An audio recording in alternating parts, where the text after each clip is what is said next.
ओम साई राम। श्री साई सच्चरित्र अध्याय 48 भाग 2 श्री शेवड़े।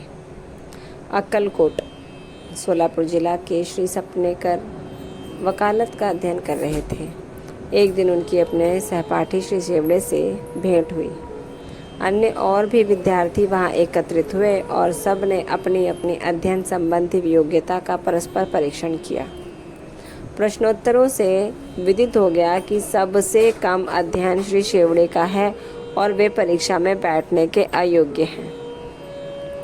जब सब मित्रों ने मिलकर उनका उपहास किया तब शेवड़े ने कहा कि यद्यपि मेरा अध्ययन अपूर्ण है तो भी मैं परीक्षा में अवश्य उत्तीर्ण हो जाऊंगा।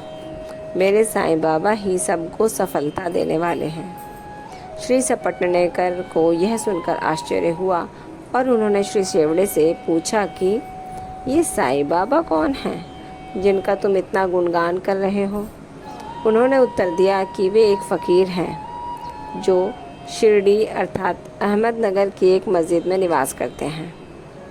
वे महान सत्पुरुष हैं। ऐसे अन्य संत भी हो सकते हैं परंतु वे उनसे अद्वितीय हैं। वे महान सत्पुरुष हैं। जब तक पूर्व जन्म के शुभ संस्कार संचित ना हो तब तक उनसे भेंट होना दुर्लभ है। मेरी तो उन पर पूर्ण श्रद्धा है।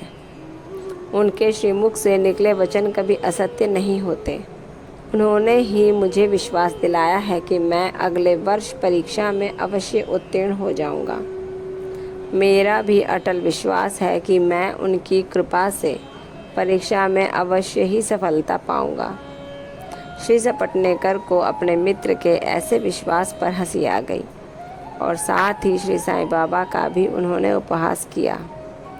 भविष्य में जब शेवड़े दोनों परीक्षाओं में उत्तीर्ण हो गए तब सपटनेकर को यह जानकर बड़ा आश्चर्य हुआ। ओम साई राम।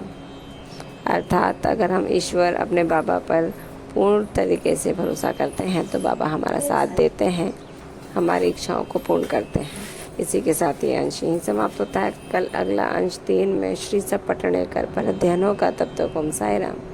बाबा आप सब पर कृपा रखें, आपको आशीर्वाद दें और कष्टों से दूर रखें। ओम साई राम।